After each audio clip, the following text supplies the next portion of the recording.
estimados asistentes al ciclo de conferencias Condición al futuro de la educación en México, en su capítulo hacia la creación de la carrera de Ingeniería en Criminalística, y que nos reciben en sus lugares de origen, oficinas y hogares. Fomento Educativo Politécnico es un organismo fundado por profesionistas egresados tanto del Instituto Politécnico Nacional como de muy distinguidas instituciones de educación superior del país que se han conjuntado con el propósito de fomentar y de llevar a cabo nuevos planteamientos sobre la educación, la ciencia, la tecnología, la cultura y las ciencias sociales. Motivo por el cual venimos realizando el presente ciclo de conferencias gratuitas y de trascendencia en el campo formativo profesional de la criminalística. Es pertinente señalar que prácticamente desde septiembre del 2020 ya es un hábito para cientos de personas enlazarse con Fomento Educativo Politécnico todos los jueves para participar de los conocimientos y experiencias de destacados y destacadas conferencistas nacionales e internacionales que nos han acompañado y nos seguirán acompañando durante muchas semanas más, y así compartir con ustedes y todos nosotros esos conocimientos, que en la época actual es un bien de gran valor y que apunta hacia un objetivo muy claro: llevar a cabo la creación de la carrera de Ingeniería en Criminalística en el campus del Instituto Politécnico Nacional, institución de excelencia académica, de investigación y desarrollo social con reconocimientos nacionales e internacionales. Por todo ello, estamos muy agradecidos con nuestros conferencistas por lo aportado de su conocimiento y experiencia profesionales en el campo de este ejercicio tan necesario para todas las sociedades. De igual manera, nuestro agradecimiento a nuestros asistentes que desde los hermanos países Argentina, Bolivia, Chile, Honduras, Perú, República Dominicana, Venezuela, entre otros, nos siguen cada semana en las conferencias, al igual que, por supuesto, este maravilloso grupo de asistentes de toda la República Mexicana. En esta ocasión, dentro del ciclo de conferencias con visión al futuro de la educación en México, nos complace presentar a ustedes a nuestro conferencista invitado, el doctor Juan Robledo Chamorro, que nos hablará el día de hoy sobre la criminalística en las fosas clandestinas. El doctor Juan es egresado de la Facultad de Medicina de la Universidad Nacional Autónoma de México. Asimismo, cuenta con un diplomado en Antropología Forense por el Instituto Nacional de Antropología e Historia. Fue participante en el curso internacional para la formación de perros detectores impartido por la jefatura de la Unidad Canina del Estado Mayor Presidencial. Se desempeñó algunos años también como perito criminalista de campo en la entonces Procuraduría General de Justicia del Distrito Federal. Asimismo, estuvo adscrito a la Fiscalía de Homicidios y también desarrolló un tiempo como perito supervisor por oposición. Actualmente es responsable de la Coordinación General de Investigadores Forenses y Servicios Periciales en la Fiscalía General de Justicia de la Ciudad de México. También es instructor del Instituto de Formación Profesional, entre otras y muy variadas prestigiosas universidades. Es titular del Protocolo de Investigación sobre Odorología Forense y también es titular del Protocolo de Investigación en el tema de estrés laboral crónico en servidores públicos, en lo que en aquel entonces era la Procuraduría General de Justicia del Distrito Federal. Es también investigador titular del Protocolo de Criminalística Subacuática para la búsqueda, identificación y recuperación de restos humanos sumergidos en agua, entre otras actividades que realiza nuestro conferencista invitado. Antes de dar paso a esta conferencia, me gustaría recordar a todos nuestros asistentes que durante la conferencia estaremos enviando un link al que podrán accesar a través de sus dispositivos y que tendrán que llenar aquellos datos que nosotros les solicitamos a través de ese enlace para poder hacer la emisión de sus constancias. Vale la pena comentar que es necesario que lo llenen de manera minuciosa, ya que así como ustedes lo escriban, serán los datos que aparezcan en sus constancias. Por favor, queden pendientes del chat. No es necesario que envíen sus datos de contacto al chat de Zoom por cuestiones de seguridad. Asimismo, estén pendientes del enlace que en cualquier momento estaremos compartiendo con ustedes. Al final vamos a dejar un espacio para que puedan realizar algunas preguntas y estar dando retroalimentación a esas dudas que vayan surgiendo. Sin más, vamos a dar parte, por favor, al maestro Juan Robledo. Por favor, maestro, adelante. Gracias, buenas tardes.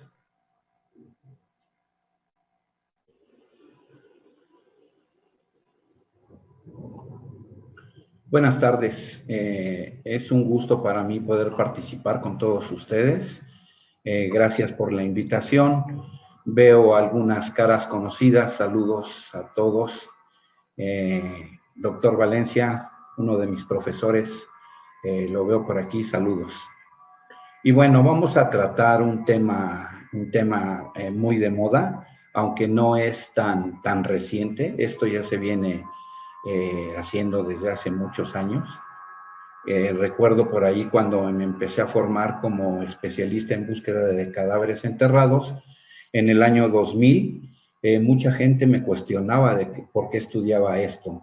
En ese entonces no era tan común aparentemente encontrar cadáveres enterrados, ¿sí? Y bueno, ¿quién iba a decir que 20, 21 años después es el pan nuestro de cada día? Es un tema muy grande, es difícil acotar tanta información para una plática de una hora, hora y media. Entonces lo traté de hacer lo más sintético posible, pero les repito, es muy difícil tratar un tema tan amplio en tan poco tiempo. Traté de hacerlo gráfico también para que no se aburran y vamos a platicar sobre el tema.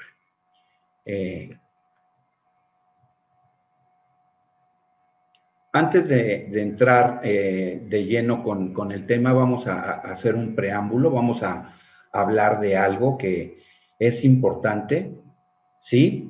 Y desde el año 1964 en México están sin localizar poco más de 73,000 personas, ¿sí? Aunque la gran mayoría de estas personas desaparecidas fue posterior al año 2006, época en la que el presidente Felipe Calderón le declaró la guerra al narcotráfico, ¿sí? Antes del 2006 solo se tenía registro en México de 1,523 personas desaparecidas en todo el país. Fíjense, del 2006 a la fecha ha crecido inmensamente, sí, este número a 71,000 y fracción. Según estos registros, entre 1964 y junio del 2020, del año pasado, se reportó la desaparición de 177,844 personas. De estas personas, de este universo, 104,000, que representan el 58% aproximadamente, fueron encontradas y 73,000 siguen sin ser halladas.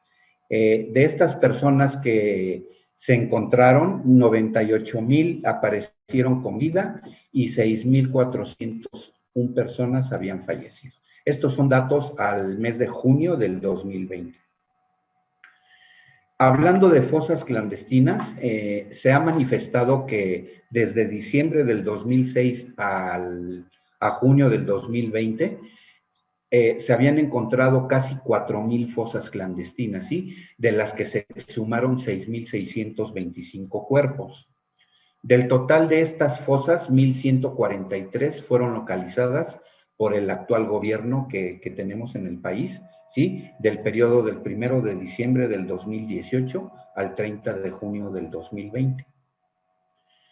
En estos dos últimos años, entre diciembre del 2018 y junio del 2020, se exhumaron 1,682 cuerpos, de los cuales el 42%, alrededor de 712 personas, ya fueron identificadas y el 25% ya fueron entregadas a sus familiares. Las entidades con mayor número de cuerpos exhumados en estas fosas clandestinas son los estados de Jalisco, Sinaloa, Colima, Sonora y Michoacán, aunque no debemos de perder de vista que son los que tienen el mayor número, pero no son los únicos. Hay otros estados que cuentan con un serio problema de desaparición de personas, entre los cuales está el estado de Veracruz, el estado de Guerrero, el estado de Tamaulipas, etc. Antes de ese año 2020, de enero del 2020, el registro de personas que estaban desaparecidas se cifraba en 40,000 y de enero de ese mismo año se incrementó a 61,000 y hasta junio del 2020 se superaron los 73,000. De ellos, únicamente 1,523 corresponden a fechas anteriores. ¿Qué quiere decir esto? Que en los últimos 15 años, del 2006 a la fecha, el problema se extrapoló 46 veces aproximadamente con respecto de los anteriores 42 años, ¿sí? Es decir, el problema aumentó 4,669% del 2006 a la fecha. Esto es muy grave. Desgraciadamente, y me apena mostrar esto, así somos vistos en muchos lugares, ¿sí? Como una gran fosa clandestina, a donde hay muchas personas que están desaparecidas. Bueno, vamos a empezar a hablar qué tiene que ver la criminalística con las fosas clandestinas. Bueno, tiene que ver mucho. Ahorita vamos a ir viendo algunas cuestiones en cuanto a arqueología, antropología, criminalística.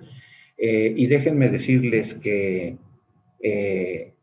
es muy importante a la gente que se dedica a esto, o a los criminalistas que se dediquen a esto, que se capaciten en este tema, porque no siempre hay especialistas disponibles en antropología, en arqueología, para que hagan una investigación e intenten recuperar restos humanos de una fosa clandestina. Por lo tanto, el criminalista debe de estar capacitado para poder hacer este trabajo.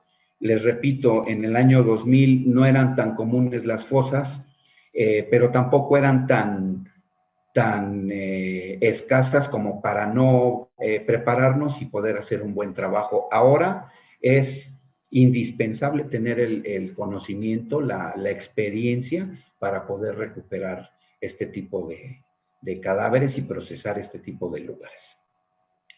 Y bueno, vamos a hacer rápidamente, igual no es una clase de criminalística, pero quiero puntualizar algunas cosas. En el pasado la criminalística se consideraba una disciplina auxiliar del derecho penal, ¿sí?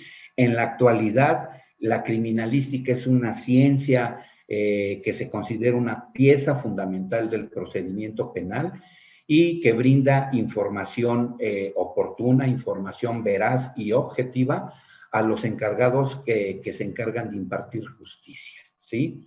En la parte de abajo, entre paréntesis, está la cita bibliográfica de este autor, que es, no sé si nos acompañe alguien de PU, Casa Zapana es un investigador peruano. Otra cosa que es importante y que quiero retomar con este término de criminalística, que estamos acostumbrados a manejar diversas definiciones de criminalística. Y bueno, con los años que tengo en este camino, que he recorrido en este camino y que he leído y que he estado estudiando y escribiendo, les puedo comentar que la criminalística solamente tiene una definición. No podemos hablar de la definición del doctor Rafael Moreno González, en paz descanse, o del capitán Juventino Montiel Sosa, o no podemos hablar de la definición de Alberto Guzmán, Carlos Alberto Guzmán de la República de Argentina.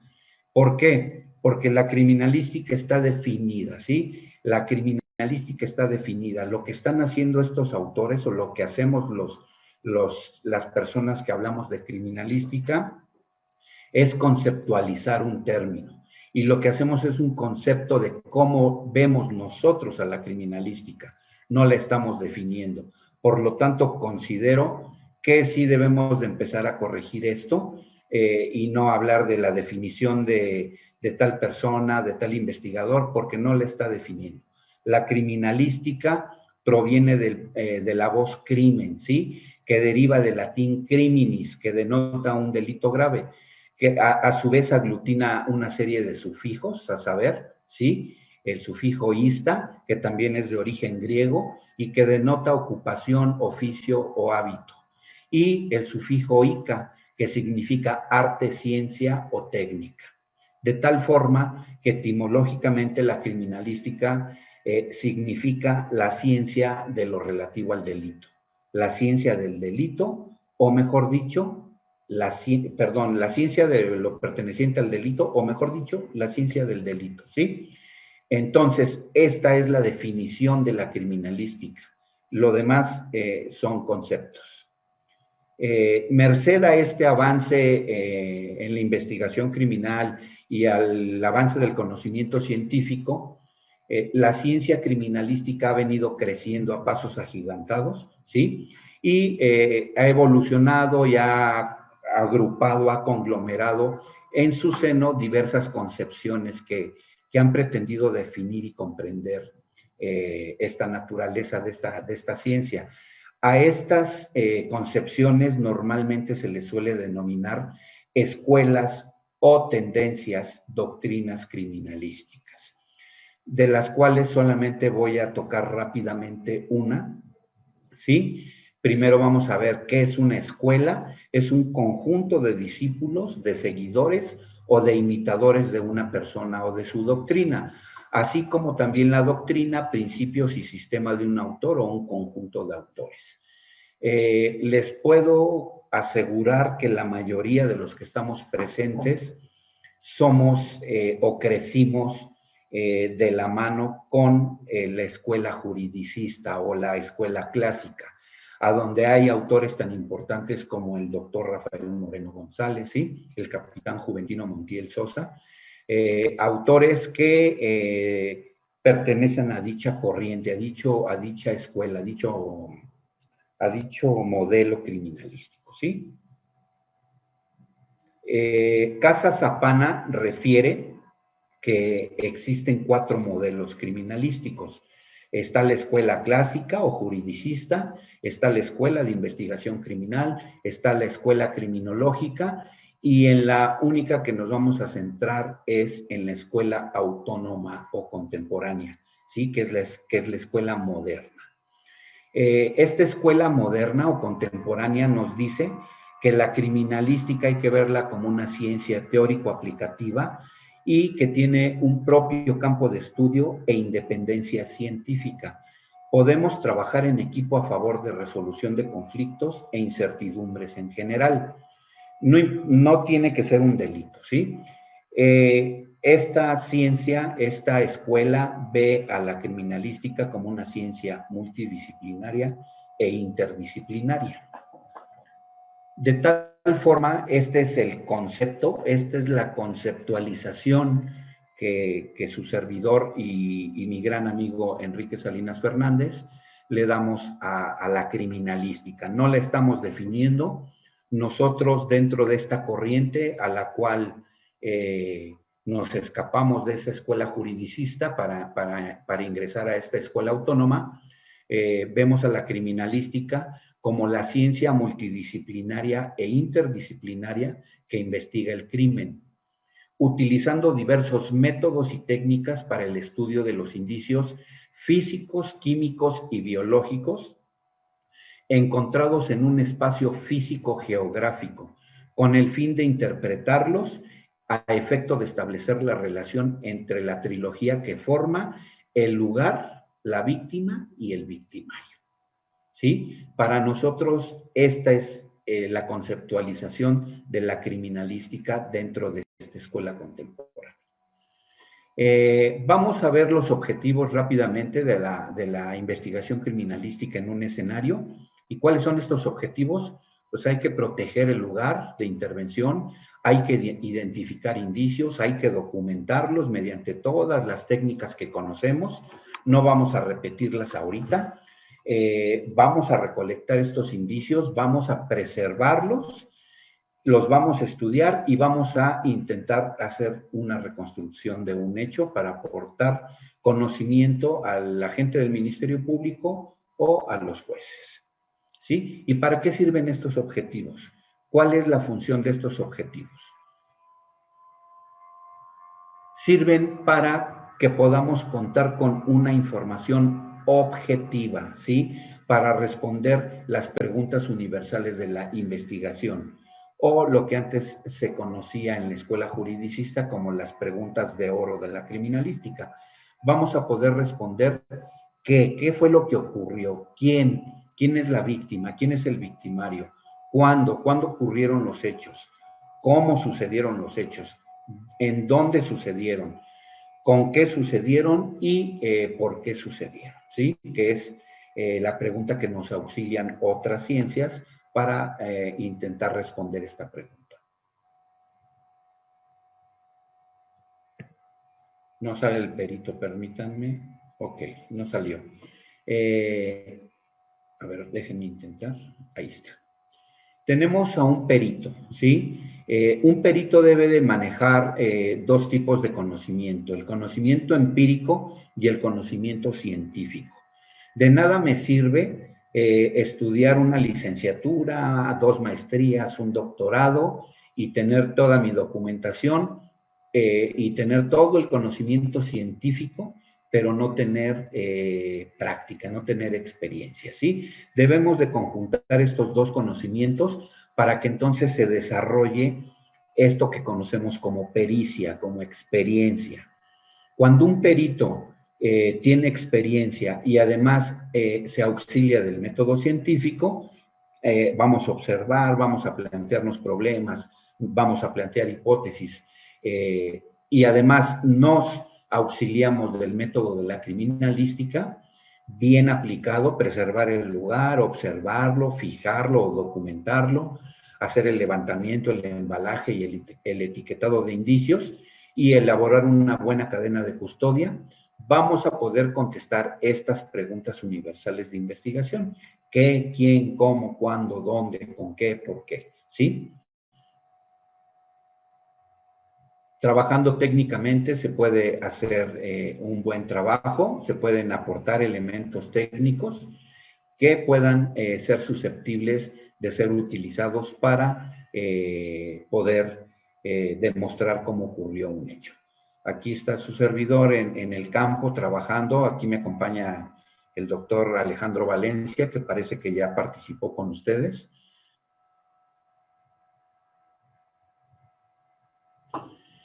Y bueno, hablando del proceso de investigación criminalística, las etapas de este proceso se van a caracterizar porque deben de llevar un orden sucesivo por necesidad, ¿sí? Por lo que se debe de seguir su cronología de forma exacta, con el fin de conseguir el mejor resultado o de conseguir los mejores resultados.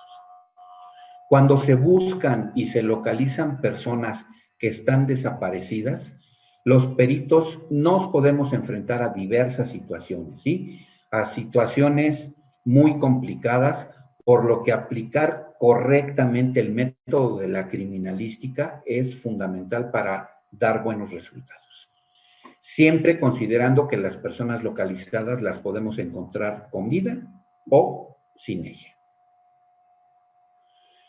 Vamos a ver que dependiendo de la situación en la que estemos trabajando, los peritos de campo podrán procesar escenarios con diversas características. Podemos ir a un lugar abierto, un lugar cerrado, un lugar mixto, y en los que debemos de poner en práctica toda esa pericia con la que contamos, toda esa experiencia con la que contamos.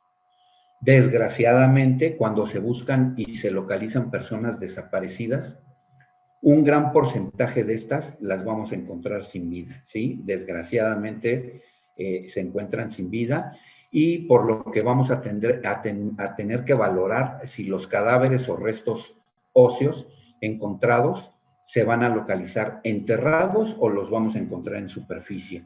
Esto para ver la forma, para hacer la logística de cómo vamos a procesar ese lugar de intervención. En esta investigación criminalística en donde se busca un cadáver enterrado o varios, ¿sí? Generalmente cuando están enterrados de forma clandestina, es importante cumplir con todos los objetivos, con el fin de ¿qué? De no destruir el contexto de la fosa. Es sumamente importante no destruir el contexto de la fosa. Y por eso es interesante y es importantísimo que al lugar acuda un equipo entrenado para hacer este trabajo. Sabemos que hay comisiones, aquí en México está la Comisión Nacional de Búsqueda de Personas Desaparecidas y están las comisiones estatales, además de un sinnúmero de colectivos de familiares que están buscando a su familia que está desaparecida. Y bueno, es importante acercarnos a ellos, las autoridades, acercarse a estos grupos. ¿Por qué? Para poderles influenciar, poderles decir, explicar por qué es tan importante no destruir un contexto, para no perder información y para que si ellos que están en campo descubren o encuentran indicios, no los vayan a mover y que le llamen a los expertos en procesamiento de este tipo de lugares para poder obtener la información que nos pueda auxiliar para ver qué fue lo que ocurrió en ese lugar. Para esto, la ciencia criminalística, que se encarga del estudio de este tipo de hechos delictuosos, se ha enriquecido con un diverso bagaje de conocimientos que han aportado muchas otras ciencias y por lo tanto decimos que la criminalística es multidisciplinaria, se conforma de muchas disciplinas, pero además es interdisciplinaria. En un lugar de este tipo tenemos que trabajar valga la redundancia, en equipo para saber qué especialista es el primero que debe de entrar y por qué, y olvidarnos ya de ese ego tonto de estar tratando de demostrar en el lugar quién sabe más y quién sabe menos y quién es más importante, porque eso no deja nada bueno, ¿sí? Es interesante que sepamos trabajar con interdisciplina para dar el mejor resultado. Desgraciadamente, y lo tengo que recalcar, la falta de técnica en la iniciación de una investigación, no solo de este tipo, en la iniciación de una investigación, la que ustedes me digan, es una de las causas más frecuentes del fracaso de esta investigación, ¿sí? Y por consiguiente, es el origen de la impunidad. Olvídense de culpar al juez que dejó salir a un imputado, olvídense de echarle la culpa a la policía, a la gente del Ministerio Público. Mejor vamos a preocuparnos como expertos forenses, a trabajar con técnica, a trabajar técnicamente para evitar que la impunidad se origine desde mi lugar de trabajo, ¿sí? Desde que yo aplico mal mi protocolo de intervención, ya de cualquier especialidad que estemos hablando, y que evitemos que esta impunidad se siga presentando. Ya vamos a dejarnos de estar culpando a la gente y vamos a hacer lo que tenemos que hacer cada quien. No voy a decir de dónde es este grupo de investigadores, pero vean, están trabajando de forma incorrecta. Aquí inicia la impunidad, ¿sí? Y perdón por hacer esta analogía, por poner este ejemplo, pero la fotografía del lado derecho es lo mismo que la del lado izquierdo, es un cochinero. Es algo que no podemos seguir permitiendo que ocurra. Debemos de ya capacitar a la gente y hacer el trabajo como se debe de hacer. Les repito, la intención no es exhibir a nadie, no quiero exhibir a nadie, no es mi intención, pero sí quiero mostrar la forma en cómo se trabaja de forma equivocada en algunas ocasiones. Origen de la impunidad. Por favor, no se metan a las fosas, a menos de que ustedes sean los arqueólogos o los antropólogos y que sepan qué es lo que están haciendo, que son los especialistas que deben de estar ahí. No se metan a la fosa. No sabemos si nos vamos a parar arriba de un cráneo, arriba de un hueso y lo vamos a destruir. Vamos a destruir el contexto. Esto está mal hecho. Aquí empieza la impunidad. ¿Sí? Aquí empieza la impunidad. Por favor, hay que trabajar como debe de ser.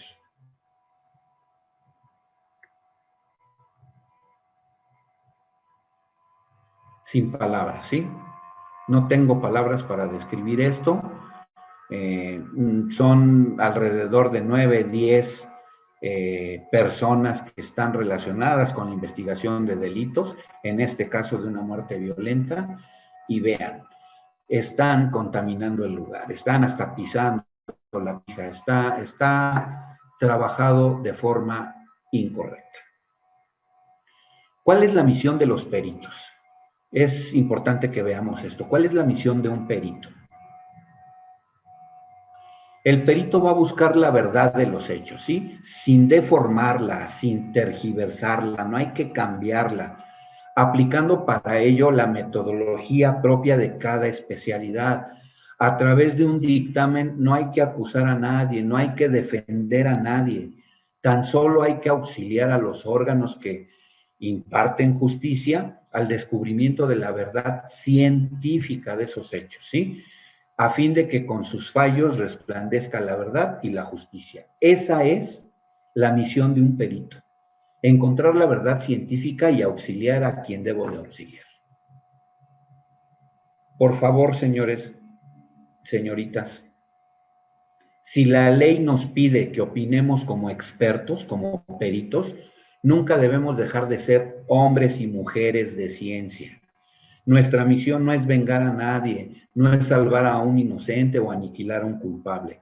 Simple y llanamente es encontrar la verdad científica de un hecho.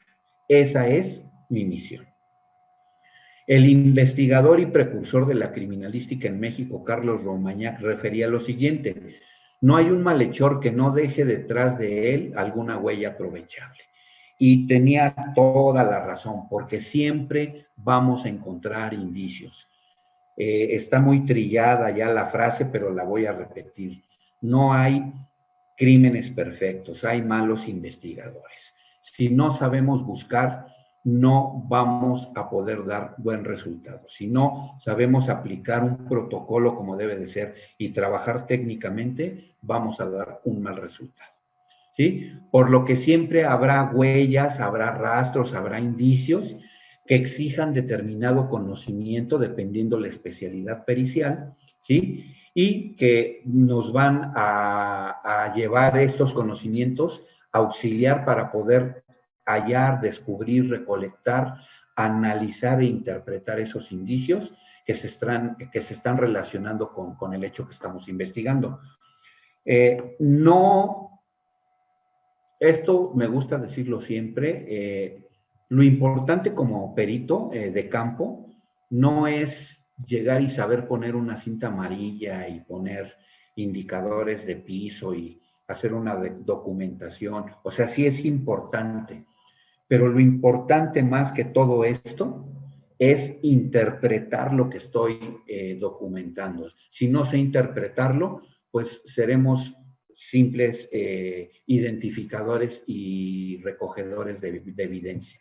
Hay que saber interpretar para poder construir conocimiento. Y voy a tomar solamente el principio de intercambio de Edmond Locard, hablando de Romagnac y de todo esto.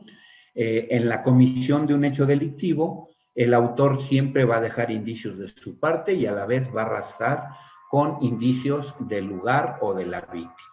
Entonces, hay que trabajar técnicamente para poder descubrir este tipo de indicios y poder trabajar técnicamente. En un disparo de arma de fuego vamos a dejar o podemos dejar huellas dactilares en el arma, podemos dejar células epiteliales, sudor, que es susceptible de obtener material genético, podemos dejar sangre, podemos dejar pelos, no sé, estamos dejando indicios. Y a su vez nos estamos llevando indicios de esa arma, ¿sí? Derivados de la deflagración de la pólvora, etcétera, no solo en la piel, sino en las ropas. Es otro ejemplo del principio de intercambio y del cual debemos estar alertas. Hablando de fosas clandestinas, si yo no trabajo técnicamente y llego y meto un trascabo o pico y pala, voy a perder estos indicios tan importantes como el que ven al centro y en la parte inferior de la fotografía. marcas de herramienta.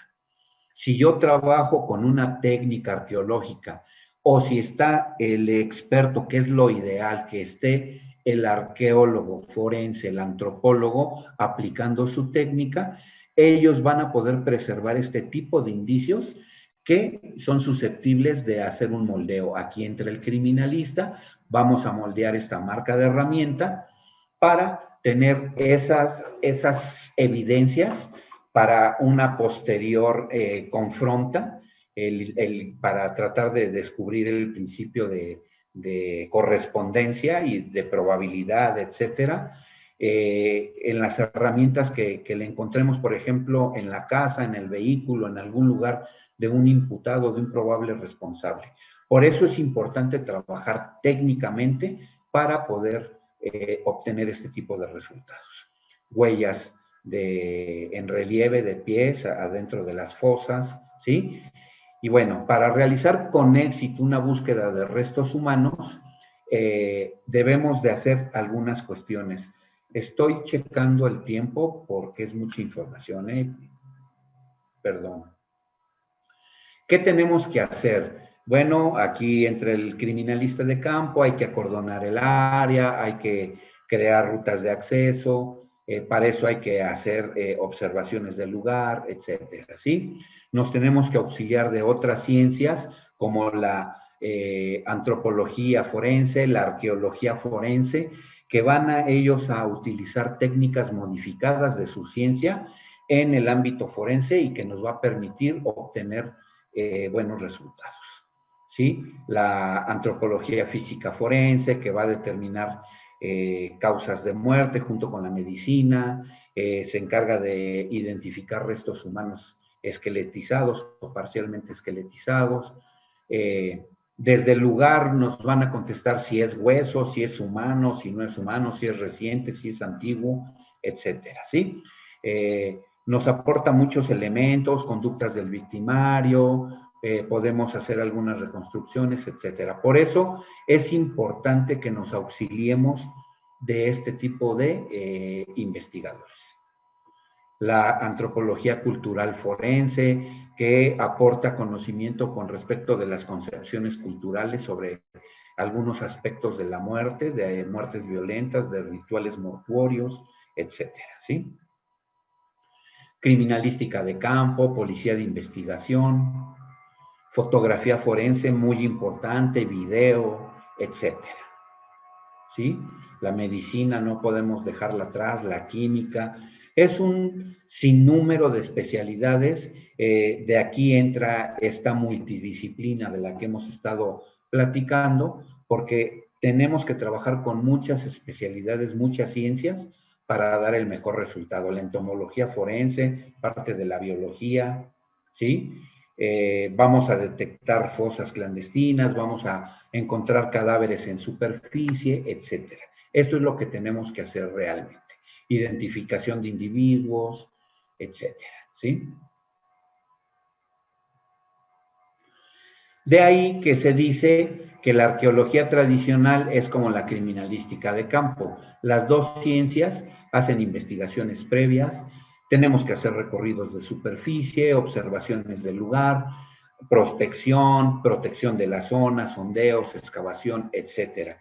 De aquí que se puede considerar que un arqueólogo tradicional es como un criminalista del pasado, ¿sí?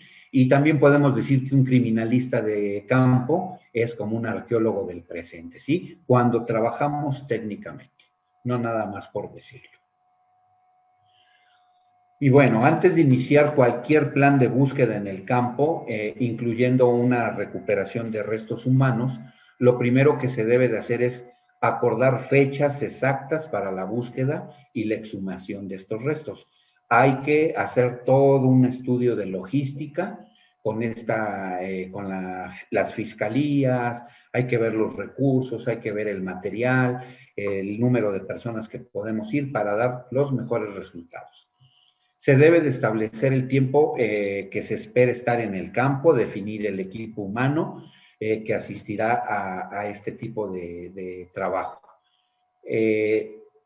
A mí me enseñaron que no es necesario matarnos las 24 horas en el lugar, toda vez de que si nos apresuramos a procesar un lugar de este tipo, y más si es una fosa múltiple, vamos a perder información. No es como en otros países desarrollados, que a lo mejor tienen muchos equipos de trabajo y en la jornada laboral termina uno y llega otro equipo y continúa con el mismo protocolo.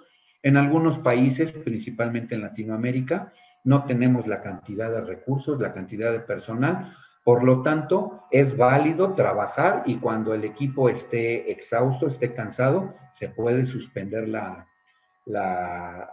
el trabajo de campo y continuar al día siguiente. Por eso es importante llevar a cabo toda una logística, porque debe de haber personal custodiando el lugar, etcétera, todo este tipo de cuestiones.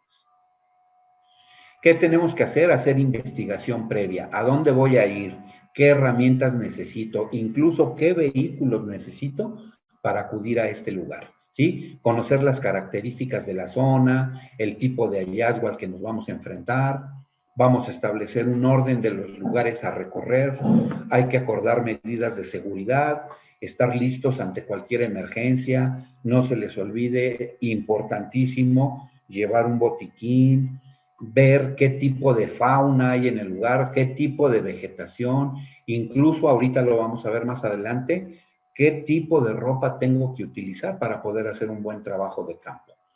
Es necesario presupuestar y coordinar las acciones respecto al traslado, al alojamiento, a la alimentación de todo el equipo de investigadores que van a trabajar en ese lugar, ¿sí?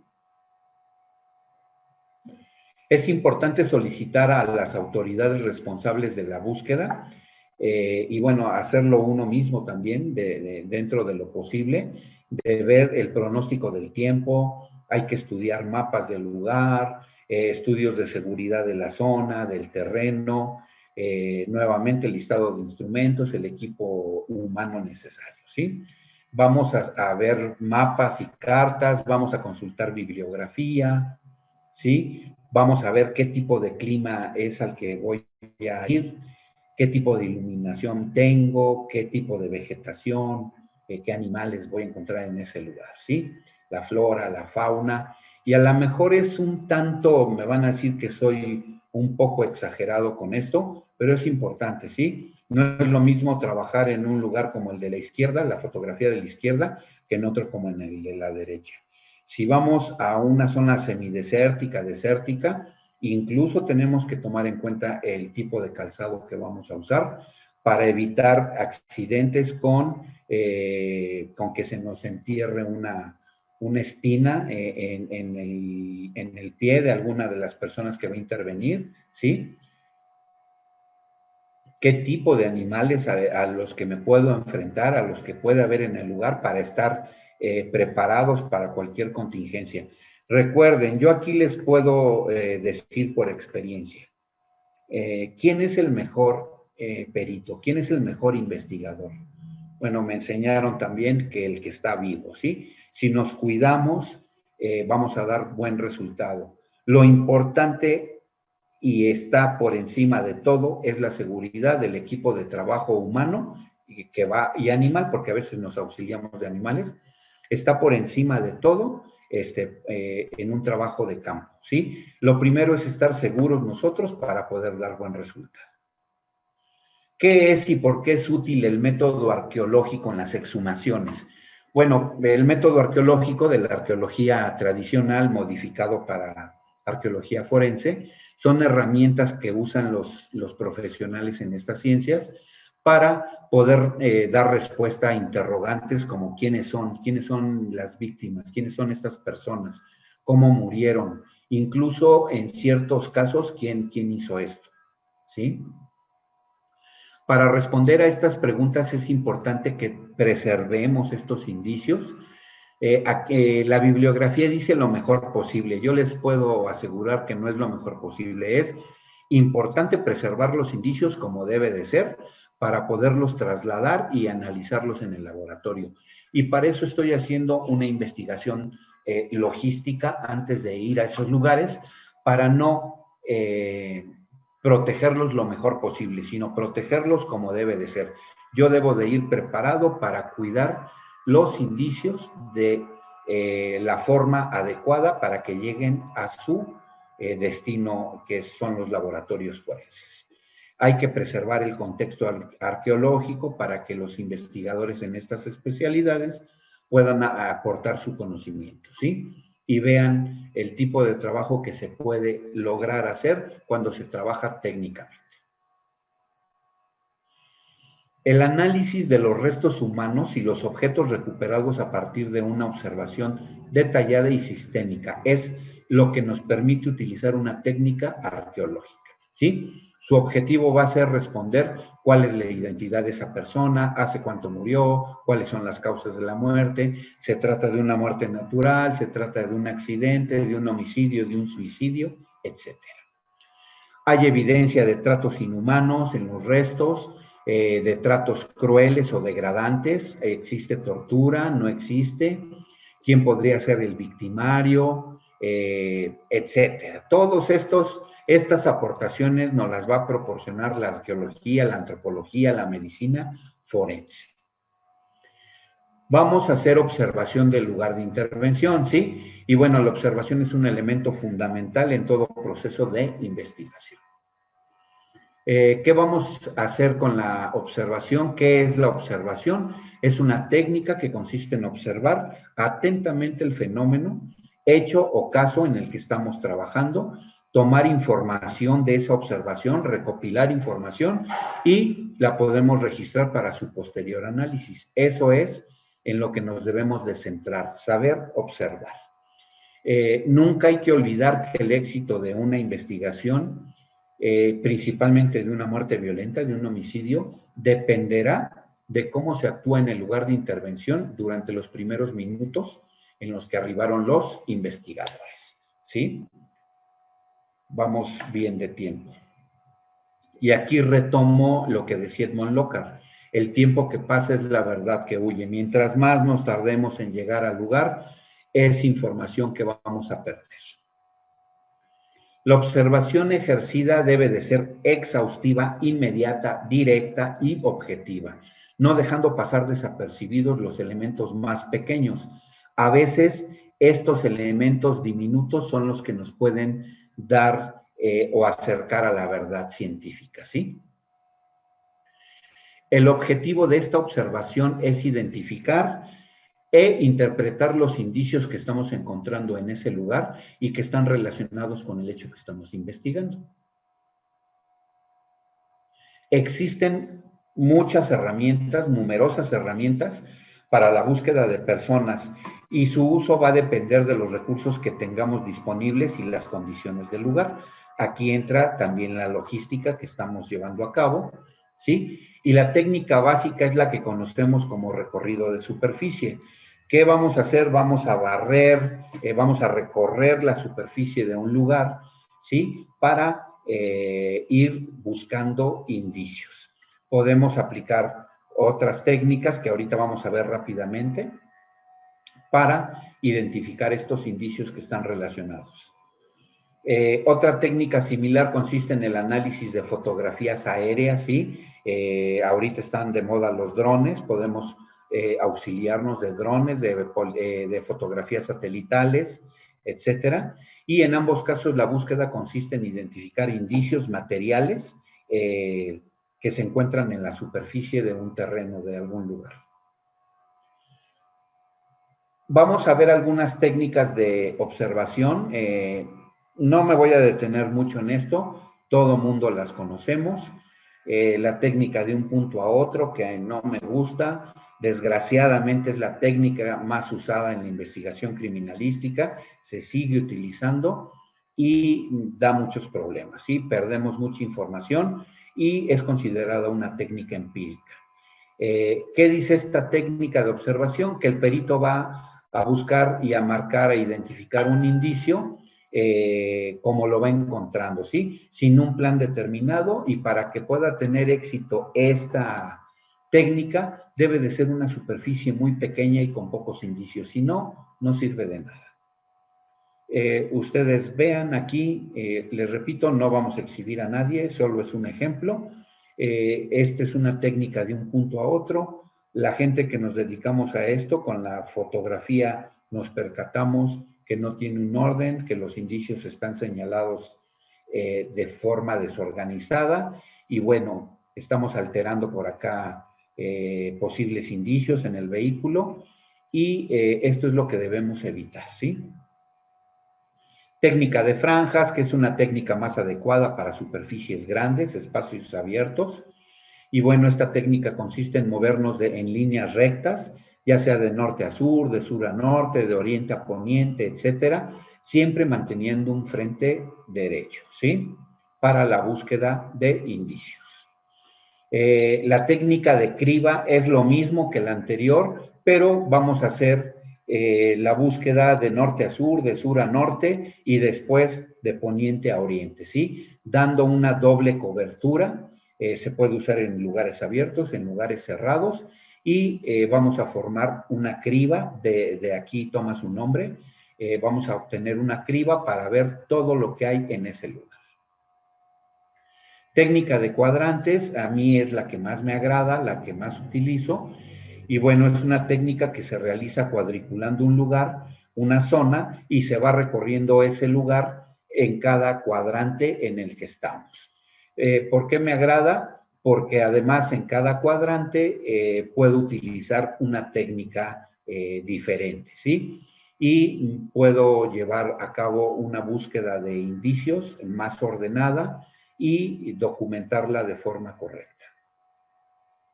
Técnica en espiral, se busca un punto focal seleccionando un indicio, en este caso hablando de fosas clandestinas, puede ser la misma fosa y realizar la búsqueda en espiral en sentido horario o contrario a las manecillas del reloj, ya sea del centro de la fosa hacia afuera o de afuera hacia adentro. O podemos hacer las dos para tener igual una doble cobertura. Yo esto lo evitaría y mejor utilizo mi técnica de cuadrantes y creo que me daría mejor resultado. Para lugares cerrados, para lugares abiertos. Técnica radial, la menciono porque está en la bibliografía, pero realmente no se utiliza muy comúnmente. No hay lugares circulares en abundancia que nos permita aplicar esta técnica. Tiene un inconveniente, mientras me vaya alejando yo del punto focal, mi línea de búsqueda se hace más grande, va aumentando y puedo perder indicios, ¿sí? Obviamente, si estamos en un lugar circular, pues la podemos utilizar. Técnica de abanico, una técnica que se recomienda para lugares cerrados principalmente, y hay que colocarnos en una esquina, hacer un recorrido en abanico, haciendo desplazamientos en franjas, etc. Les repito, no me voy a detener mucho en esto, hay mucha información que tenemos que ver, y esto ya lo manejamos la mayoría de los que estamos presentes. La técnica por zonas, que no es más que dividir una zona o lugar en zonas primarias, secundarias, terciarias, y en cada zona podemos utilizar otras técnicas, ¿sí?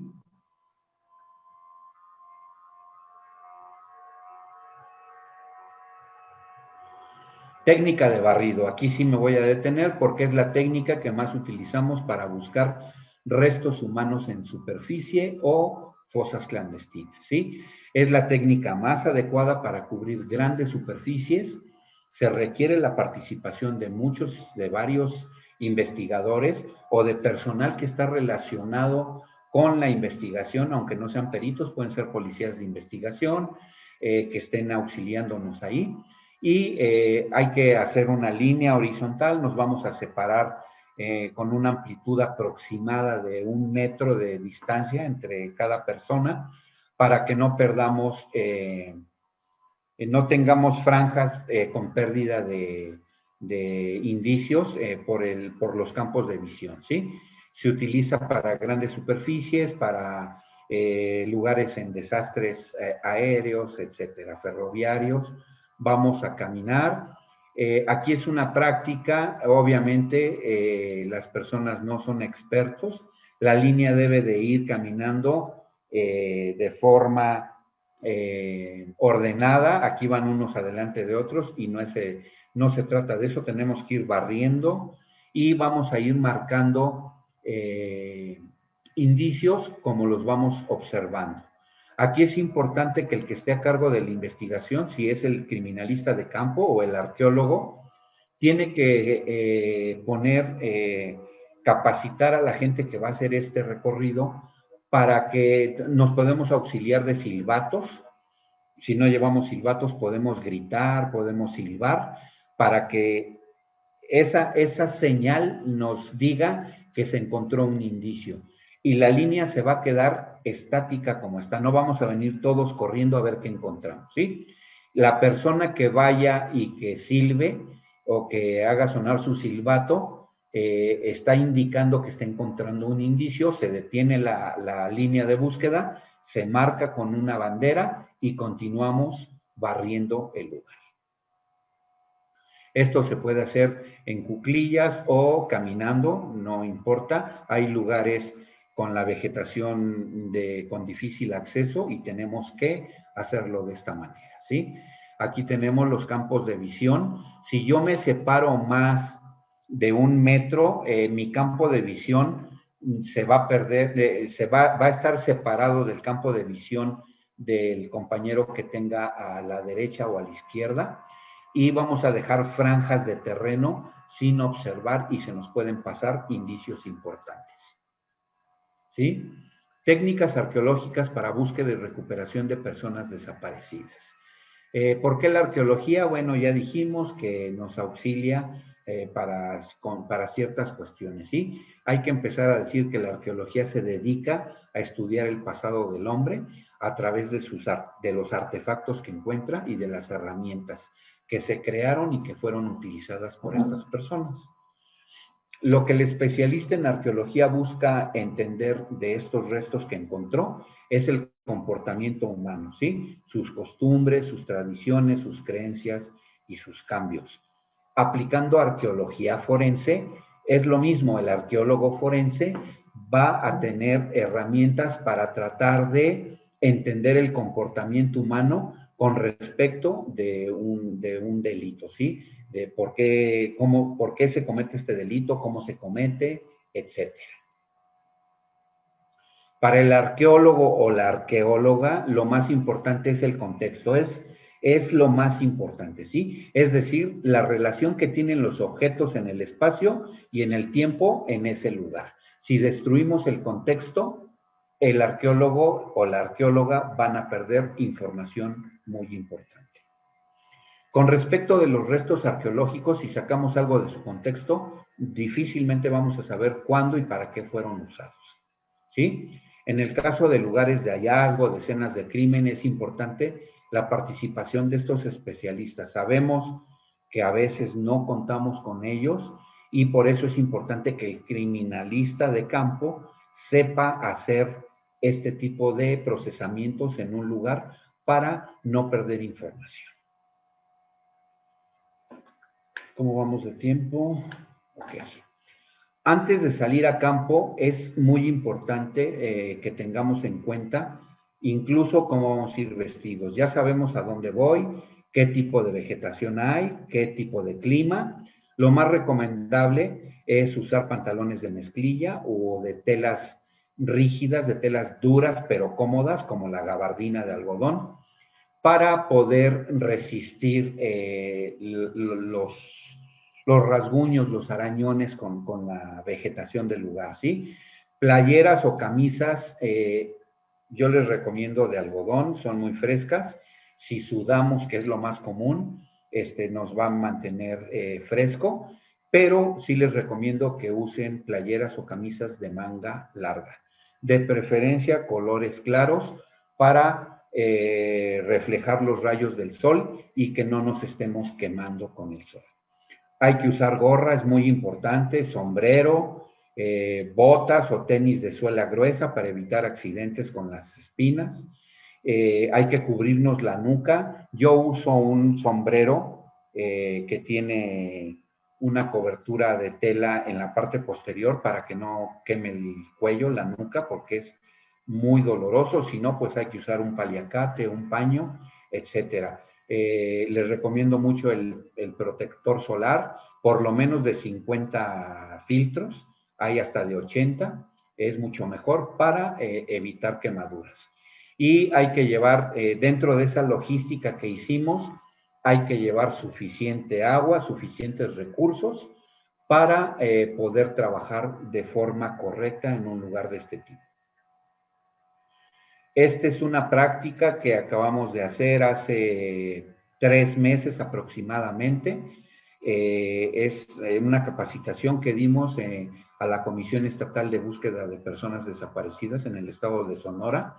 Aquí los compañeros de la comisión se equivocaron, a pesar de que les dimos la información, se equivocan en el color de la vestimenta. Imagínense en el desierto de Sonora, hasta 47 grados centígrados, con este tipo de ropa. Es sumamente difícil trabajar en esas condiciones.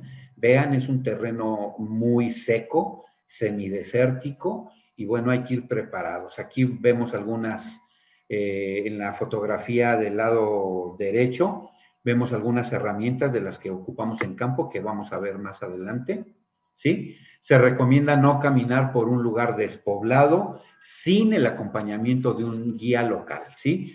Que conozca ese terreno y que nos pueda advertir de posibles peligros. Comúnmente la investigación se inicia con el reporte de un posible lugar de hallazgo, ya sea mediante la declaración de una persona que está detenida o de un testigo, ¿sí? De informes de personas que vieron o encontraron algo sospechoso, que se encontraron algo, dan aviso a las autoridades y se hacen este tipo de investigaciones. O las organizaciones de familiares, los colectivos que hay, las madres buscadoras y todos estos grupos que nos auxilian para identificar lugares a donde podemos encontrar este tipo de indicios relacionados con estos delitos. Una vez en el lugar a donde vamos a realizar la búsqueda, vamos a comenzar con la exploración para tratar de identificar algunas cuestiones, ¿sí? En el caso particular de una fosa clandestina, se buscan alteraciones. Yo les sugiero no ir con la mente pensando en buscar cadáveres, porque a lo mejor se llevan un chasco y no los van a encontrar. No hay que buscar cadáveres, hay que buscar alteraciones en el paisaje, ¿sí? Y van a tener el mejor resultado. ¿Qué alteraciones puedo encontrar? Compactaciones, terreno suelto, hundimientos, elevaciones, concentraciones de tierra, cambios de color en el suelo, ¿sí? Cambios de vegetación, puede haber maleza cortada y doblada en áreas más o menos grandes, circundantes a donde puede haber una fosa, puede haber menos plantas, puede haber maleza más alta. Si tienen flor, la flor puede tener un color incluso más intenso que en la periferia. Esto es debido a que tenemos material orgánico que se está desintegrando y está nutriendo ese terreno, por lo tanto me puede dar este tipo de características, y si no estamos entrenados para detectar eso, vamos a decir, no encontramos ningún cadáver. No, porque no hay que buscar cadáveres, hay que buscar alteraciones en el terreno, hay que buscar actividad inusual de animales, de insectos, hay que buscar comederos, etcétera, ¿sí? Y esto es lo que podemos encontrar en el campo, que puede ser susceptible de que haya una fosa clandestina. En estas dos fotografías, si ustedes se percatan, hay depresiones en el terreno. Si nosotros hacemos un orificio en la tierra y después depositamos un cuerpo y echamos la tierra, nos va a sobrar tierra. ¿Por qué? Porque la tierra deja de estar compacta y nos va a sobrar tierra. Entonces se puede hacer un montículo, podemos tener tierra suelta, y con el tiempo ese cadáver, cuando entra en putrefacción y se deprima y si hay lluvia, ese terreno se empieza a compactar nuevamente y nos puede dejar una depresión. Si ustedes observan en la fotografía del lado izquierdo, tenemos vegetación verde en el fondo de la depresión, y en la periferia está seco, está amarillento. ¿Por qué? Bueno, ahí en eso verde puede haber algo enterrado que me está nutriendo el terreno, y por eso está ese cambio de coloración. Es tan importante estar entrenados para esto, porque yo les aseguro que cualquiera de nosotros puede ir a un día de campo y no tener este conocimiento, y podemos andar caminando por ahí y no vamos a saber, o no, ni nos vamos a imaginar, no nos vamos a imaginar que puede haber un cadáver enterrado en ese lugar, ¿sí? Vean, puede haber plantas sobrepuestas en la fosa, plantas que se ven secas, que se ven muertas a comparación de la periferia. La coloración de las flores puede ser más intensa que en la periferia. Podemos encontrar encharcamientos, etc. Ya con la experiencia vamos a empezar a identificar estos lugares y vamos a poder hacer,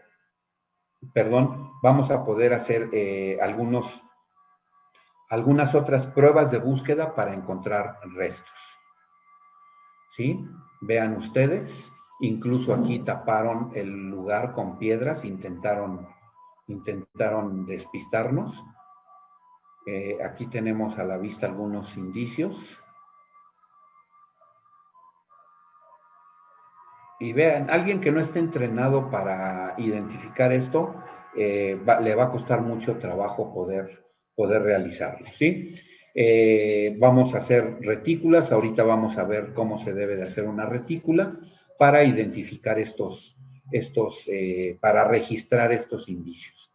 Hay que observar el orden de la dispersión de los indicios, si es que tenemos en la periferia, ¿sí? Para que podamos después realizar una mecánica, una reconstrucción de la dispersión de los mismos. Para marcar los indicios, ya dijimos, vamos a utilizar banderas. Hay banderas ya comerciales de marca que se utilizan de diferentes colores. Yo lo que hago es, le asigno un color al tipo de indicio que tengo, y restos óseos los identifico con una bandera de color, no sé, rojo a lo mejor. Indicios de tela los pongo de otro color, accesorios personales de otro color, etcétera, ¿sí? Entonces, se utilizan banderas principalmente. Aquí nos aprecia muy bien el seguimiento fotográfico. Se hizo de forma lejana, pero si alcanzan a ver en la fotografía al centro, se observan unas marcas que pusimos de color anaranjado, y íbamos siguiendo el rastro. Ahí, si ustedes se percatan, se ve la hierba pisada, el pasto pisado, y que nos iban dejando un caminito por el cual fuimos recorriendo ese lugar hasta encontrar un cadáver. Para la revisión del subsuelo existen dos tipos de técnicas de búsqueda, ¿sí? Estas técnicas son invasivas y no invasivas.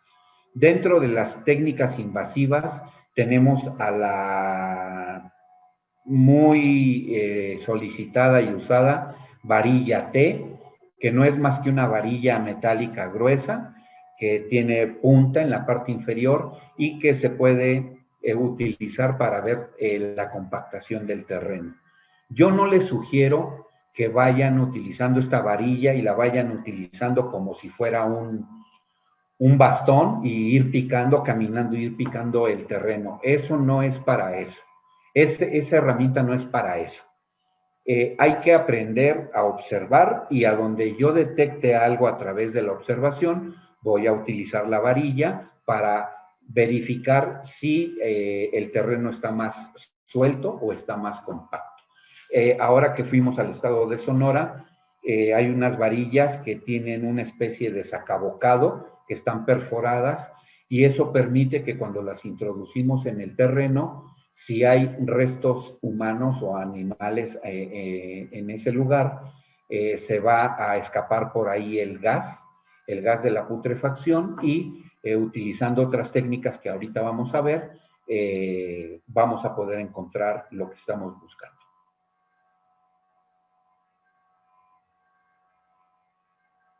Vean la técnica de barrido, la varilla. No se trata de ir caminando y picando, no, porque aquí ni están observando, ¿sí? Aquí yo les sugiero es hacer bien la línea de forma adecuada, caminar, observar, y a donde identifique una supuesta, una posible fosa clandestina, ahí aplico mi técnica. Aquí, como ustedes pueden ver, se alcanza a apreciar en el centro una depresión, una ligera depresión. Es una fosa clandestina. Vean, intentaron simular plantas en la fosa, pero estas plantas, como las habían arrancado de la periferia, están secas, están muertas, y en la periferia tenemos otra coloración, lo cual nos indica que ahí puede haber algo. Ahí utilizamos la varilla en T y podemos obtener un buen resultado. Ojo, debemos de tener mucho cuidado y no introducirla de forma brusca. ¿Por qué? Y mucho menos en los dos extremos, porque yo no sé en qué posición puedo encontrar a un cadáver o a más, y si no lo hago con cuidado puedo fracturar, puedo romper el cráneo, puedo romper otro hueso.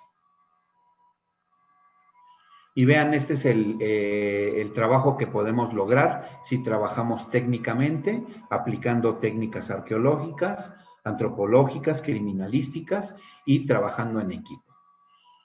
Las técnicas no invasivas no alteran el terreno, y se acude a estas técnicas cuando a simple vista no se reconocen alteraciones en el terreno, y en este caso se recomienda el uso de otras herramientas para prospección, ¿sí?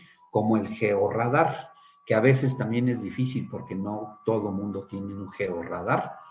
Podemos utilizar perros entrenados, podemos utilizar detector de gases, etc. Déjenme ir checando el tiempo. Ya llevamos 1:15. Voy a acelerar un poquito para alcanzar a ver todo, ¿sí? Si vamos a utilizar perros, bueno, deben de contar con el entrenamiento específico. Les platico, yo ahorita estoy trabajando con 2 proyectos que queremos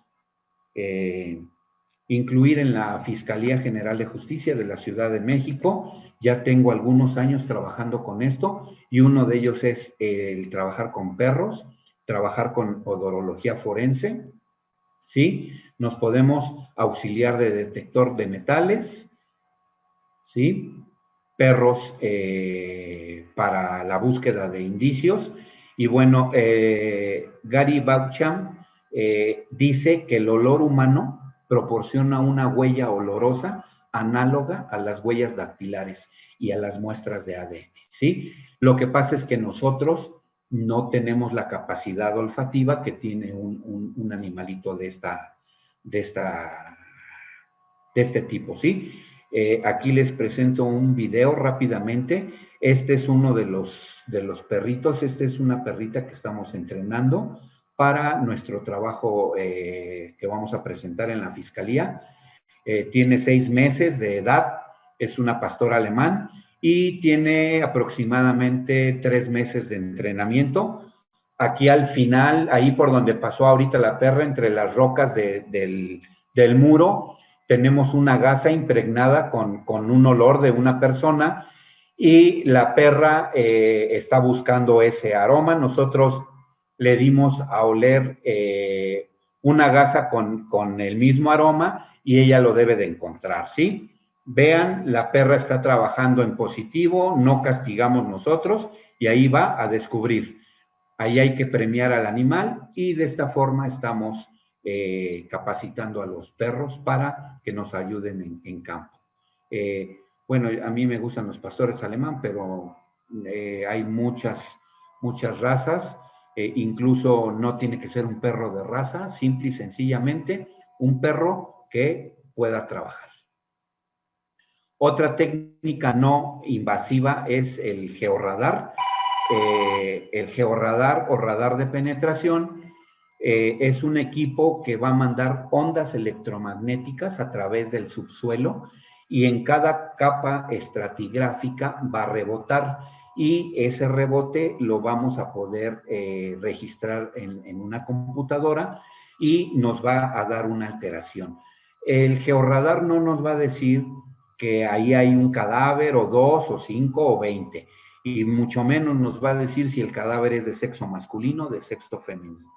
Lo único que nos va a decir el georradar es que hay una alteración en el subsuelo y es susceptible de hacer un pozo de sondeo y vamos a buscar qué es lo que podemos encontrar ahí. Si ustedes ven aquí, es una práctica que se hace para utilizar el radar de penetración. Se pone aquí a un animalito y después esta es la gráfica que obtenemos, las alteraciones en las capas estratigráficas. Hacemos la búsqueda y encontramos los restos del mismo animal. ¿Sí? Es lo que se hace prácticamente a nivel forense. Una herramienta más es hacer pruebas sobre la superficie del suelo para reconocer la presencia de residuos como proteínas, carbohidratos, sangre, algunas otras sustancias que no podemos observar a simple vista o a lo mejor sí, pero tenemos duda. ¿Sí? Dentro de estas herramientas tenemos el Emasein, que es un equipo, que es un químico que está diseñado para revelar manchas de sangre latentes en el lugar. Nos da una máxima recuperación de ADN, no requiere que esté oscuro como el luminol y la reacción, nos va a iluminar hasta por 10 minutos, no segundos como el luminol. Es una prueba cualitativa. Y lo mejor de todo es que si la prueba química con Emasein me da positivo, es una prueba de confirmación que es sangre humana, porque si no es sangre humana no reacciona. ¿Sí? Vean ustedes el ejemplo, en la izquierda no se observa nada y después de aplicar Emasein, el resultado que nos da hasta por 10 minutos para tomar nuestras fotografías.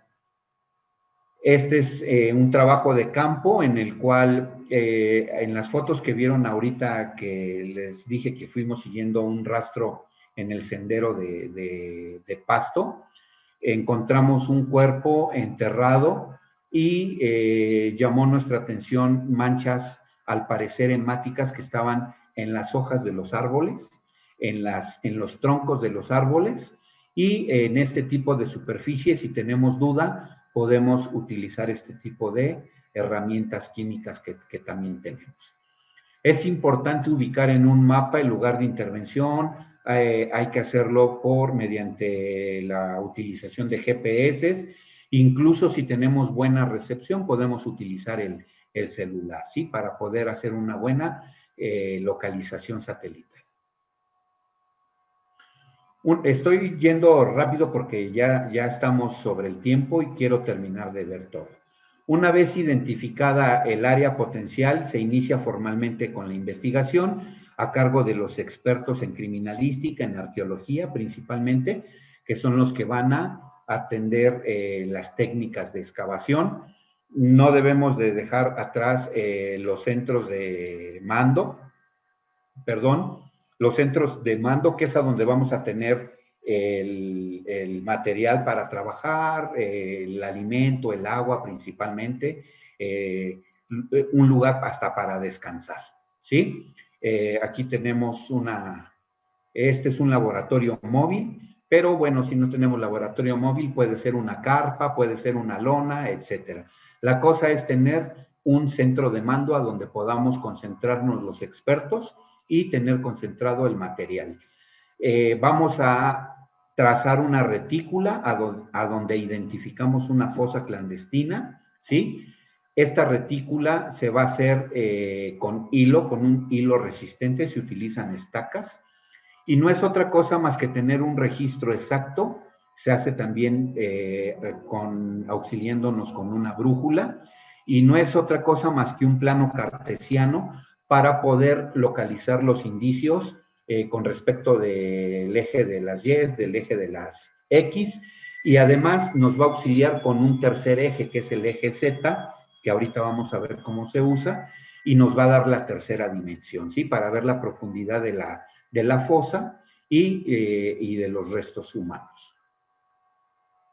Tenemos que asignar un punto cero o datum, ¿sí? Que le llaman. Orientar, vamos a poner una estaca y vamos a irnos hacia el norte con una orientación de 90 grados para poner la siguiente estaca. Vean, la fosa queda al centro de la retícula. Esto déjenme decirles que es sumamente difícil, no es tan sencillo como se los platico. Por eso la importancia de que trabaje un arqueólogo que es experto en hacer en aplicar estas técnicas, ¿sí? La retícula de excavación es un elemento indispensable para llevar a cabo un buen registro tridimensional de todos los indicios que vamos a encontrar ahí. ¿Ok? Se hace con hilos resistentes, estacas, etcétera, y podemos utilizar, ya se están usando algunas retículas que ya se llevan hechas para no estar sufriendo, principalmente si no va un arqueólogo, para poder tener un buen registro de los indicios. El siguiente paso es ir registrando las condiciones del lugar, el terreno, el color del terreno, etcétera. Ya saben, la documentación fotográfica es muy importante, vistas generales, vistas medianas, acercamientos, grandes acercamientos, detalles, etcétera. Tenemos que tener un diario de campo en donde vamos a ir haciendo todo el registro de elementos que tenemos en ese lugar. La excavación se inicia, tenemos que registrar la hora, quiénes están participando, el color y la textura de la fosa, etcétera. La excavación se va haciendo en capas de 10 centímetros y se sigue registrando. Vean ustedes, nos podemos auxiliar de niveles de hilo, de esos que se utilizan en albañilería, en ingeniería, para tener una retícula bien realizada, y nos da el eje Z, que es la tercera dimensión. Todo lo que salga de esa fosa tiene que pasar por criba, hay que cribar. No sabemos si se va un casquillo, una bala, un diente, un hueso, entonces todo lo que sale de la fosa tiene que pasar por criba. Yo les sugiero no meterse a la fosa, ellos lo hacen porque son arqueólogos, porque saben lo que están haciendo, pero si nosotros no sabemos, no se metan. Tengan cuidado de estar en la periferia de la fosa, como aquí se observa, porque se puede derrumbar un perfil de la fosa y perdemos información, ¿sí? Este es el trabajo que hacen los arqueólogos, un excelente trabajo, y vean los indicios que nos pueden aportar.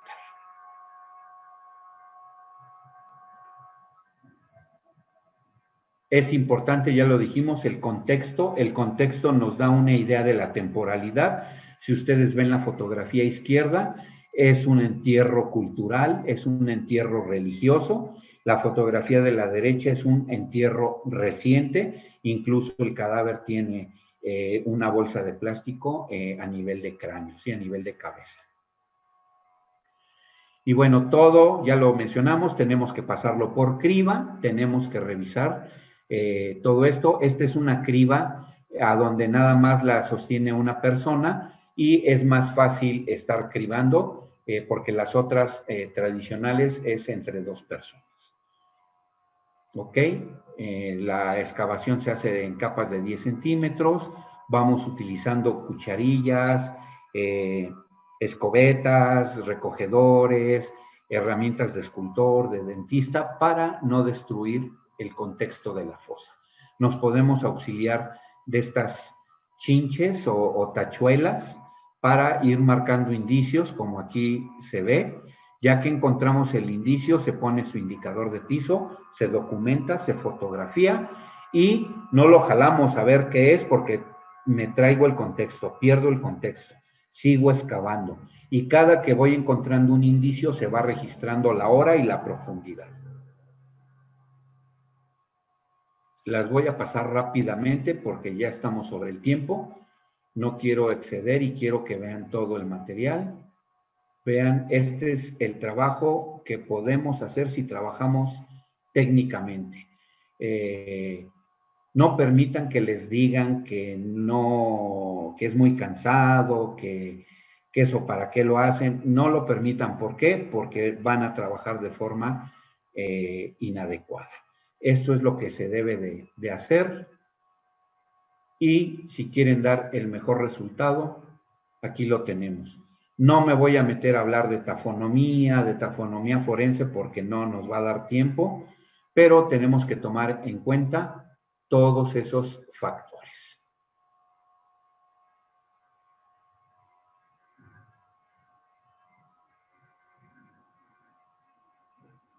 Vean ustedes el trabajo que se puede lograr si trabajamos así.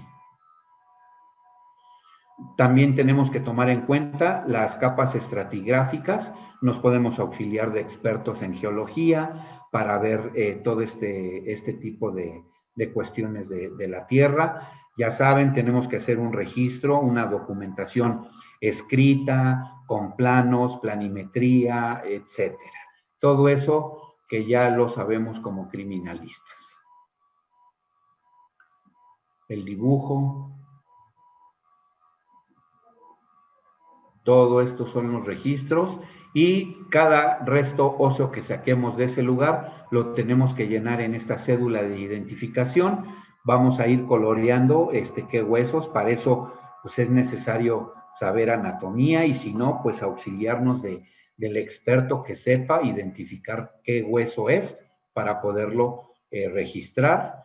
Los indicios, los restos óseos, se embalan de la siguiente manera: primero los que están alejados del cuerpo o esqueleto, después los que están sobre el cuerpo o esqueleto, después el levantamiento del cuerpo o esqueleto, y por último, debajo del cuerpo o esqueleto. Ya que lo saquemos, tenemos que continuar la excavación 10 o 20 centímetros más, a ver si encontramos indicios. ¿Sí? Los indicios, principalmente restos óseos, se embalan en cajas de cartón o en bolsas de papel craft.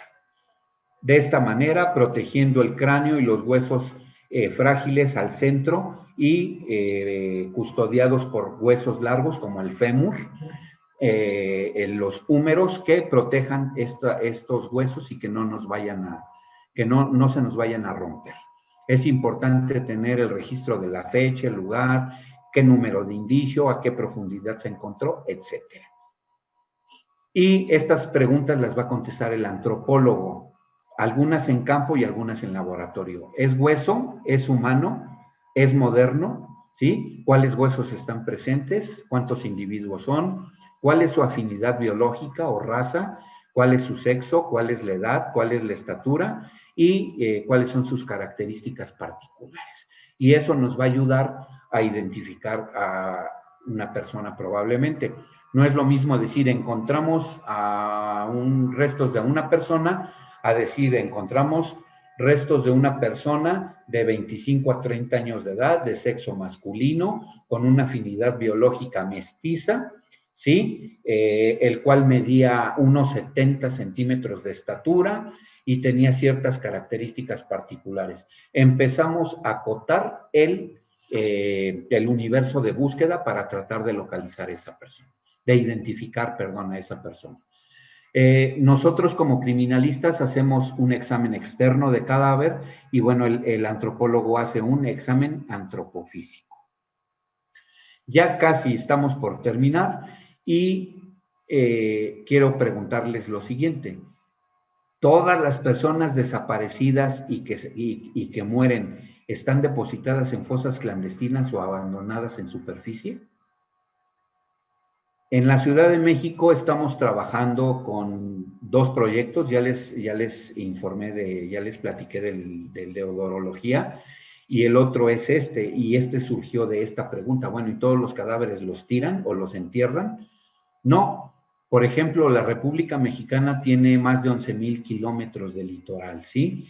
Sin incluir litorales insulares. Nada más en la periferia de la República tenemos más de 11,000 kilómetros. También tenemos más de 4,462 presas, de las cuales 667 están consideradas como presas grandes.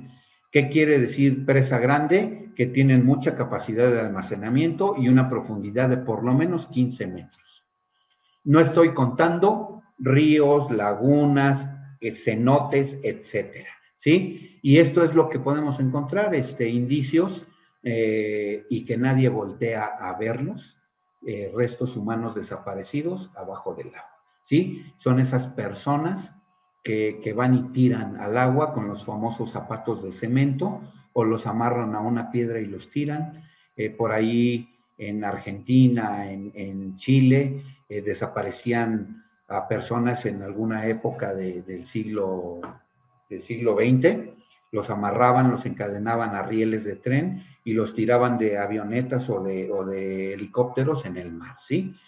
Aquí en México está sucediendo lo mismo y pues nadie voltea a ver qué puede haber en estos lugares, ¿sí? La criminalística subacuática aporta el conocimiento técnico necesario para que un experto en esta especialidad lo aplique en condiciones extremas, ¿sí? Sin dejar de tener la misma calidad que en la criminalística de campo de superficie. Aquí estamos trabajando, aquí fue mi certificación en mar abierto. Es sumamente difícil, hay un equipo de expertos que estamos trabajando con esto.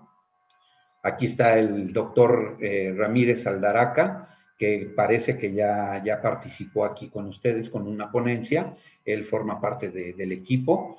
Estamos introduciendo esto, lo estamos tratando de introducir a la Fiscalía. Parece que vamos por buen camino y a futuro vamos a hacer la primer fiscalía en la República Mexicana que tiene un equipo de criminalistas subacuáticos. Tengo yo ya años con este trabajo, tengo contacto con algunos expertos, principalmente con el que lleva el proyecto en Chile, que es Elian Verdugo. Compartimos información, ahorita van a ver unos videos de ellos, y vean que cuando se quiere trabajar técnicamente lo podemos hacer sin poner pretextos, ¿sí? Aquí estamos buscando huellas en unos instrumentos que que recabamos a 17 metros de profundidad en el mar. Parte del equipo que utilizamos en las prácticas, ¿sí? Y bueno, rápidamente ya para terminar, este es material del compañero Elian Verdugo de Chile. Ellos son expertos de la Policía de Investigación, que ellos ya también están haciendo este tipo de trabajo.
Y bueno, por último, les puse un glosario de términos, ya para cerrar esto, estamos sobre el tiempo.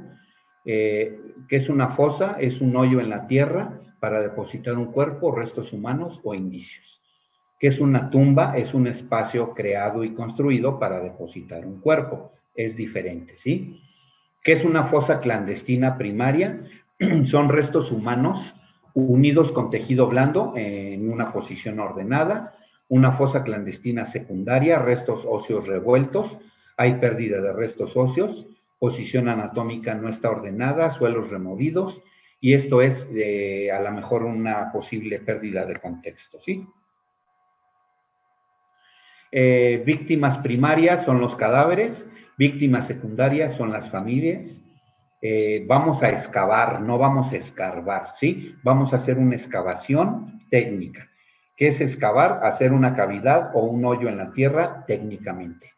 Una excavación arqueológica consiste en buscar todos los datos que la tierra esconde y registrarlos. ¿Y qué es escarbar? Pues remover tierra. Olvídense del pico, de la pala, del trascabo. ¿Por qué? Porque vamos a perder información. No me queda más que agradecer la invitación. Estos son mis datos por si a alguien le interesa y muchas gracias por su atención. Muchas gracias, doctor. Una ponencia pues bastante compleja, bastante pues productiva para todos los que estamos presentes. Tenemos por aquí algunas preguntas, ojalá que nos pueda ayudar con esa retroalimentación. Y pues iniciamos con una pregunta de Sergio Cervantes. Sergio Cervantes nos dice, ¿por qué considera usted que a pesar de tantas propuestas desde diferentes sedes académicas y de investigación, aún no se haya establecido una base nacional de registros genéticos de personas localizadas en fosas clandestinas para así contribuir a los procesos de identificación? Bueno, voy a opinar en algo que realmente no me corresponde y no tengo conocimiento, desconozco el por qué. Lo único que les puedo compartir es que en la Ciudad de México, y hablando de la Fiscalía General de Justicia de la Ciudad de México, está próximo a inaugurarse el primer banco de genética del país. Vamos a tener ya está construido el edificio, desconozco cuándo lo vayan a inaugurar, pero ya está ahí en la Coordinación General de Investigación Forense y Servicios Periciales, y seguramente va a ser de gran auxilio para este tipo de eventos que investigamos. Muchas gracias, doctor. Tenemos otra pregunta de Roberto. Roberto dice, excelente ponencia. Un egresado de licenciatura en criminalística, ¿dónde puede especializarse en estas áreas de búsqueda de personas y restos humanos? Pues miren, es difícil encontrar instancias que impartan esta capacitación. Yo tuve la fortuna de hacerlo en el Instituto Nacional de Antropología e Historia, pero ya tiene un tiempo bastante grande que no han vuelto a sacar la convocatoria para esta capacitación. No conozco una institución que dé esta especialización de forma seria. Conozco algunas prácticas que hacen por ahí algunas escuelas, pero que cuando revisamos la forma en cómo las llevan a cabo a veces no es lo más ideal, ¿sí? Me ha tocado ver cosas aberrantes, no quiero hablar mal de nadie, pero no hay una institución como el INAH que actualmente esté dando esta capacitación. Sería bueno tratar de solicitar para que instituciones con un reconocimiento académico grande pudieran dar esta capacitación, porque ya no es ay, se me fue la palabra, ya no es necesario ya tenerla, no es tener un equipo y a ver cuándo te sale, no, es necesario ya tener equipos que hagan este tipo de trabajo. Gracias, doctor. Ok, bueno, antes de pasar a la siguiente pregunta, les recuerdo que en el chat ya se está enviando, ya se envió el link de asistencia. Aquellos que dicen que no pueden abrir el link, les pido por favor que lo copien y lo peguen en su navegador. No es necesario que tengan una cuenta Google para poderlo llenar. Llénenlo por favor con muchísimo cuidado, bastante minuciosos, para que no exista ningún detalle al momento de emitir sus constancias. Y bueno, aquí Sergio nos pregunta, ¿qué tan apegada es la aplicación metodológica en base a la norma 702, mismo que es un estándar internacional respecto a la actuación de la criminalística en casos de procesamiento del lugar donde existen cadáveres localizados en fosas clandestinas. Perdón, no escuché la primera parte de la pregunta. Dice, ¿qué tan apegada es la aplicación metodológica en base a la norma 702, mismo que es un estándar internacional? Ok, no, realmente no se apega mucho el trabajo que se hace, hablando criminalísticamente. Ya tenemos un protocolo de búsqueda de personas desaparecidas y de este tipo de trabajo, pero desgraciadamente la participación de equipos de trabajo a nivel República Mexicana no se está haciendo de forma concreta y como debe de llevarse a cabo, ¿sí?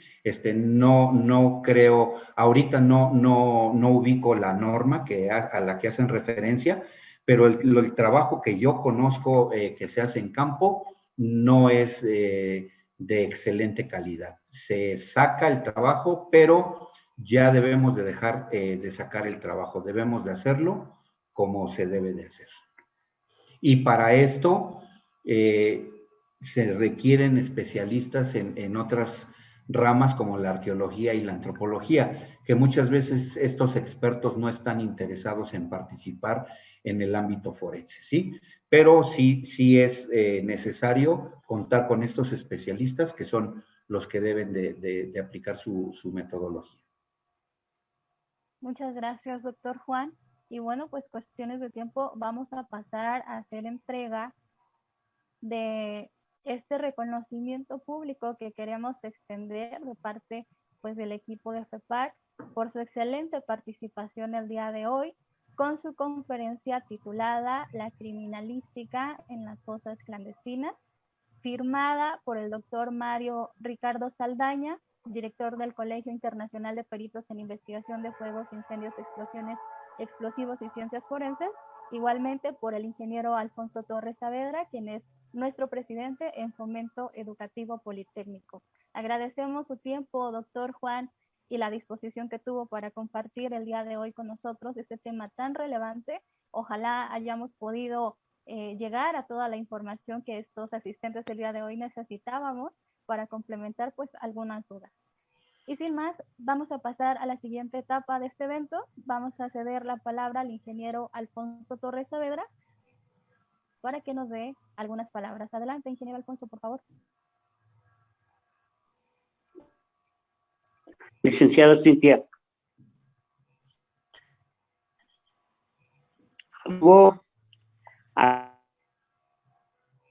Gracias, doctor, por una exposición de nivel colegiado, una conferencia que ha dado un resultado muy positivo porque hace usted unas propuestas de motivación de calidad para todos los seres que tengan la vocación de servir en el camino de la criminalística en un momento tan especial que está viviendo el México y el mundo entero.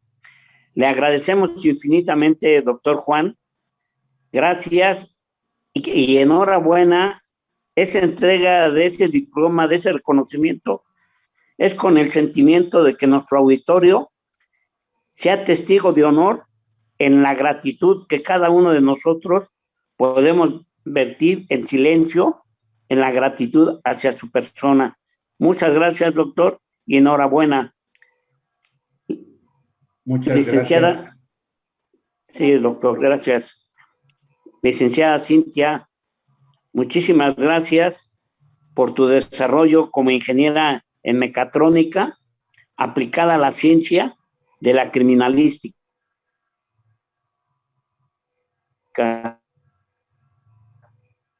Y creo que vamos a ser verdaderos profesionistas en el futuro, un país promisorio, un país que tiene una extensión geográfica muy importante para el mundo.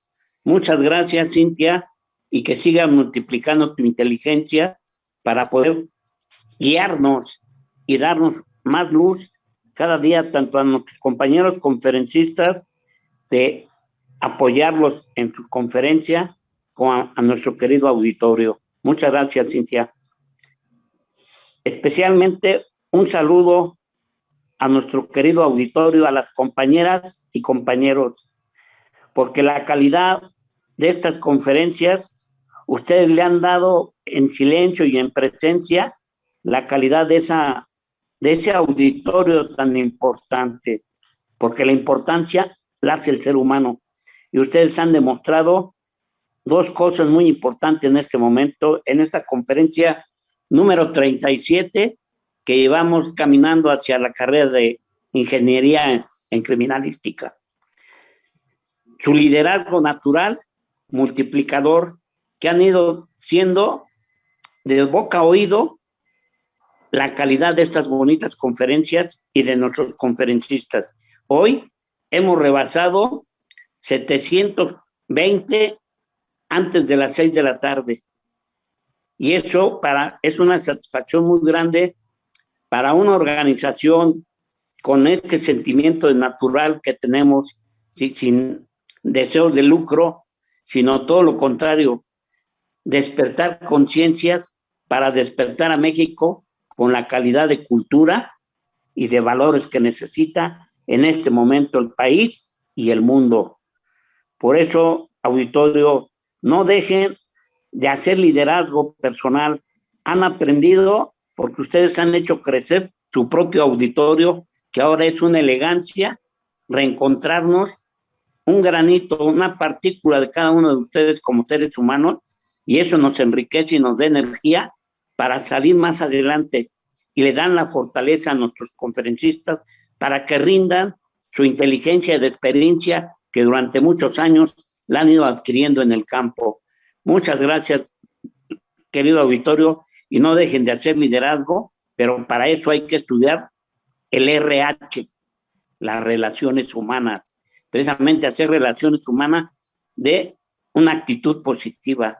México necesita demostrar el cambio, y si en verdad estamos preocupados por la crisis en la que cada día nos están envolviendo más fuerte, solamente con la calidad de cada uno de nosotros como verdaderos mexicanos vamos a salir adelante. Muchísimas gracias y enhorabuena, querido auditorio. A mis compañeros organizadores, al licenciado Enrique Dorantes, al doctor Mario Saldaña, al doctor José Guadalupe Torres Morales, al ingeniero Eduardo Nava, al profesor Andrés García, al licenciado Jesús Carrión y a todos los compañeros de Fomento Educativo que humildemente cooperamos todos para hacer estas bonitas conferencias. Gracias, doctor Mario Saldaña, porque tu vitalidad, tu sinceridad, en tu experiencia de 30 años de servicio, la has venido recogiendo hoy. Todo se hace con esfuerzo y con dolor, pero se vive una vida de honor, una vida de gloria, y eso es al camino en el que estamos iniciando muchos de nosotros que llevamos más de 50 años trabajando por México, y hoy le estamos dando al punto de la claridad para que México sea un país importante en el mundo. Muchas gracias y bonita noche para todos. A cuidarnos porque esto se está poniendo de a mentiras. Dicen, vámonos fuerte. Mucho ánimo a todos. Gracias, licenciada Cintia. Gracias, ingeniero. Gracias por compartir estas palabras con nosotros. Y bueno, antes de despedirnos, queremos hacer la atenta invitación para el próximo jueves en punto de las 5 de la tarde, igualmente por este medio, a la conferencia denominada Procesamiento del Lugar de Intervención, que va a dictar la licenciada Concepción San Juan Quintero. Sin más, agradecemos su tiempo y disposición y los dejamos con esta bonita proyección.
Bueno, pues muchas gracias a todos. Nuevamente al doctor Juan Robledo y los esperamos el próximo jueves. Muchas gracias, que pasen buena noche.